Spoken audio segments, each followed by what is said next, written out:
با سلام خدمت دوستان عزیز کانال مکانیک خودرو، امیدوارم که حال دلتون خوب باشه. امروز اومدیم با یه آموزش دیگه. مشتری عزیزمون بهمون مراجعه کرده واسه صدا دادن چرخ عقب. میگه که موقعی که ترمز میکنم چرخ عقب صدای جیغ و سوت میده. ما چرخ عقبش رو باز کردیم، با یه صحنه مواجه شدیم.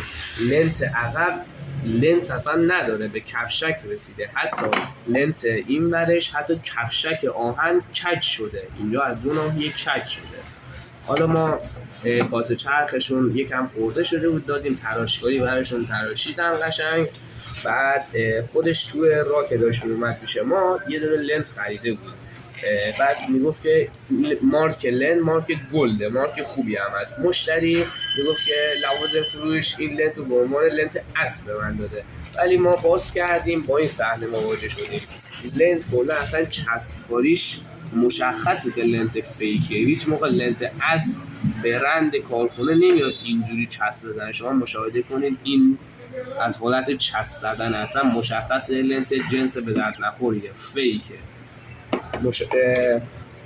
حتما بهتون توصیه میکنم که به حرف لوازم رکی گوش نکنین. موقعی که لنت رو خواستین بگیرین، حالا انواع ماشینا، چه لنت جلو چه لنت عقب، باز کنین، خودتون متوجه میشین. حتی اگه فنی هم نباشین، سر در نیارین، از جنس لنت مشخصه. نه اصلا این چسبا رو نگاه کنین اینجا، به این صورت از خود جنس لنت مشخصه. امیدوارم که حالتون خوب باشه. لطفا ما رو با لایک و کامنت و سابسکرایب کردنتون حمایت کنید. تا ویدیو بعد، خدا.